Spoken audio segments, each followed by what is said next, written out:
வணக்கம். இன்னைக்கு நம்ம பார்க்க போற video gold and silver chart analysis தான்.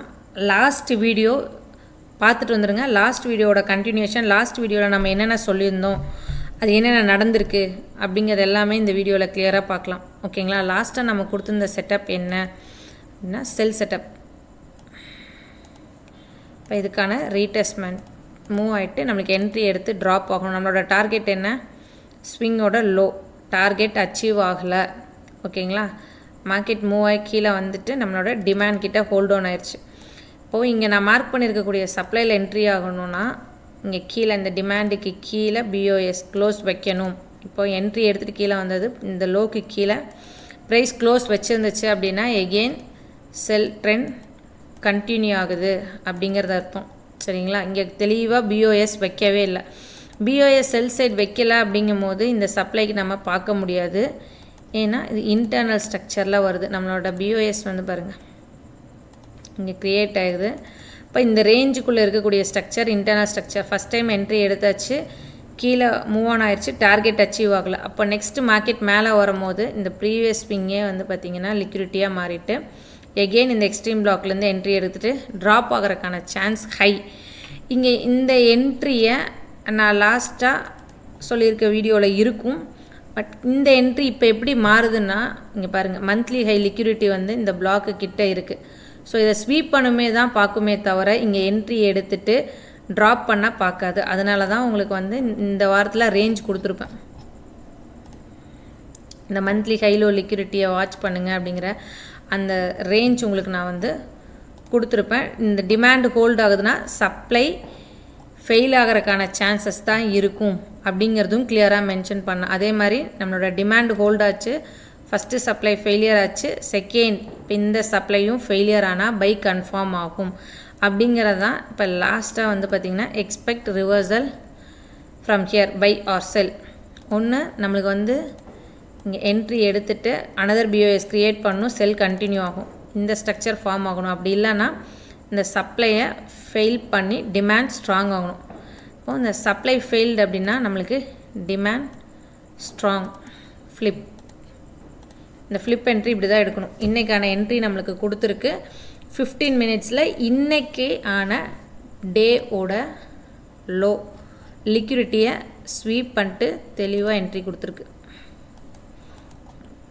இந்த டே ஹை லோ லிக்விடிட்டி ஃபாலோ பண்ணுறவங்களுக்கு இந்த என்ட்ரி இன்றைக்கி தெரியும். கண்டிப்பாக இந்த லோக்கு கீழே தான் பிளாக் மார்க் பண்ணுவாங்க. அவங்களுக்கு இன்றைக்கி என்ட்ரி கிடச்சிருக்கு. இங்கே பாருங்கள், ஏஷியன் ரேஞ்சோட லோ லிக்விடிட்டியும் எடுத்திருக்கு, டே லோ லிக்விடிட்டியும் எடுத்திருக்கு. இப்போ லாஸ்ட் வீடியோவில் நம்ம சொல்லியிருப்போம் டேட் டைம் ஃப்ரேமோட ப்ரீவியஸ் லோ 2277க்கு கீழே க்ளோஸ் வச்சா நம்மளுக்கு 2150 வரைக்கும் பெரிய டார்கெட்டே இருக்குன்னு. பட் மார்க்கெட் வந்து க்ளோஸ் வைக்கலை, கிளியராக அப்சைட் மூவ் ஆன் ஆயிடுச்சு. இப்போ பார்த்தீங்க அப்படின்னா கரெக்டாக நம்மளோட மந்த்லி ஹை லிக்விடிட்டி கிட்ட தான் மார்க்கெட் வந்து சஸ்டெயின் ஆகிட்டுருக்கு. இப்போ இங்கேருந்து ரிவர்சல் கொடுத்து செல் ஆக போதா இல்லை பை கண்டினியூ பண்ண போதா அப்படிங்கிறத மண்டேவோட 4 hour கேண்டில் க்ளோஸ் வச்சு தான் நம்ம டிசைட் பண்ண முடியும். இப்போதைக்கு நம்மளுக்கு வந்து பார்த்திங்கன்னா இந்த ரெண்டு சப்ளையும் பிரேக் பண்ணியிருக்கு. So demand strong. 15 மினிட்ஸில் ஃபஸ்ட் என்ட்ரி கொடுத்தாச்சு. இப்போ நெக்ஸ்ட் என்ட்ரி எங்கே பார்க்கணும் அப்படின்னா இப்போ என்ட்ரி எடுத்து இந்த விக்குள்ளே தான் நெக்ஸ்ட்டு டிமாண்ட் என்ட்ரி இருக்குது. மண்டேவோட க்ளோஸ் முக்கியம். ஏன்னா இப்போ இந்த லிக்விடிட்டி இந்த மந்த்லி ஹை அங்கே தான் நின்று சஸ்டெயின் ஆகிட்டுருக்கு. ஸோ க்ளோஸ் கன்ஃபார்ம் பண்ணிட்டு தான் நம்ம மூவ் ஆன் பண்ணணும். இப்போதைக்கு நம்மளோட சப்ளையை ஃபெயில் பண்ணி டிமாண்ட் ஸ்ட்ராங் அப்படிங்கிறத காட்டியிருக்கு. இப்போ இதுக்கான மூவ் வந்து பார்த்திங்கன்னா இந்த மேலே ஹை வரைக்குமே போகிறதுக்கான சான்ஸ் இருக்குது. இப்போ இங்கே ரெண்டு டிமாண்ட் ஹோல்ட் ஆன் ஆகிருக்கு. இப்போ என்னோடய வியூ இதுதான். உங்களுக்கும் செட் ஆனால் அனலைஸ் பண்ணிட்டு பண்ணுங்கள். நெக்ஸ்ட்டு சில்வரில் என்ன நடந்திருக்கு அப்படிங்கிறத பார்க்கலாம். இப்போ சில்வர்லேயும் சேம், நம்ம இந்த ப்ரீவியஸ் லோக்கு கீழே க்ளோஸ் வைக்கணும். க்ளோஸ் வச்சு பிஓஎஸ் க்ரியேட் ஆச்சு, செல் பிஓஎஸ் க்ரியேட் ஆச்சு அப்படின்னா இங்கே இருக்கக்கூடிய சப்ளையில் என்ட்ரி எடுத்துகிட்டு ட்ராப் ஆகிறதுக்கான சான்ஸ் ஹை. அப்படி இல்லைன்னா இந்த ட்ரெண்ட் லைனை பிரேக் பண்ணால் இந்த ட்ரெண்ட் லைனோட ஹை தான் டார்கெட் அப்படின்னு சொல்லியிருப்பேன். சரிங்களா? இப்போ இங்கே என்ன பண்ணியிருக்குன்னா இந்த இடத்துல என்ட்ரி கொடுக்குற மாதிரி மார்க்கெட் சஸ்டெயின் ஆகிட்டே இருந்துச்சு. இப்போ இதுக்கு தான் வந்து பார்த்திங்கன்னா கன்ஃபர்மேஷன் பாருங்கள் அப்படிங்கிற அப்டேட்ஸும் நேற்று நான் கொடுத்துருப்பேன். மார்க்கெட் வந்து பார்த்திங்க அப்படின்னா 4 hour கன்ஃபர்மேஷன் நம்மளுக்கு 4 hourல 30 minutes கன்ஃபர்மேஷன் தரவே இல்லை, சிஹெச்ஓசிஹெச் தரல. கரெக்டாக இங்கே வந்து பார்த்திங்கன்னா இன்றைக்கும் டேவோட லோ லிக்விடிட்டி ஸ்வீப் பண்ணிட்டு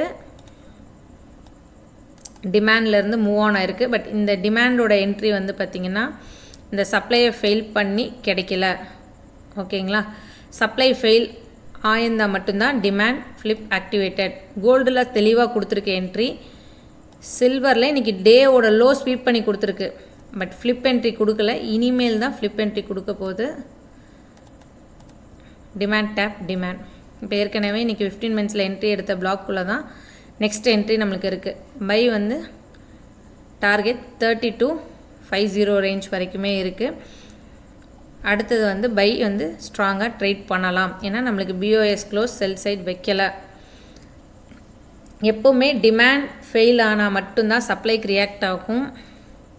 அதே மாதிரி நீங்கள் சப்ளையில் வந்து நீங்கள் என்ட்ரி எடுக்கிறீங்க அப்படின்னா ஒரு லோயர் டைம் ஃப்ரேம் கன்ஃபர்மேஷன் பார்த்துட்டு போகிறது பெஸ்ட். அங்கே இம்பேலன்ஸ் இருந்தோன்னா போகக்கூடாது. இம்பேலன்ஸ் லிக்விடிட்டி எல்லாமே இருந்தால் மட்டும்தான் போகணும். ஏதோ ஒன்று இருக்குன்னா நம்ம கன்ஃபர்மேஷன் தான் போகணும். சரிங்களா, இப்போ என்னோடய அனலைசஸ் இதுதான். இப்போ உங்கள் வியூவும் என்னோடய வியூவோட செட் ஆச்சு அப்படின்னா ட்ரேட் எடுங்க. இந்த வீடியோ பார்த்துட்டு அப்படியே எடுக்காதீங்க, ஏன்னா எஸ்எல் டார்கெட் எல்லாமே வேரி ஆகும். இந்த கன்ஃபர்மேஷன் கிடைச்சாதான் என்ட்ரி போகணும். ஓகேங்களா, நீங்களும் அனலைஸ் பண்ணிட்டு பண்ணுங்கள். தொடர்ந்து சப்போர்ட் பண்ணுங்கள். நன்றி, வணக்கம்.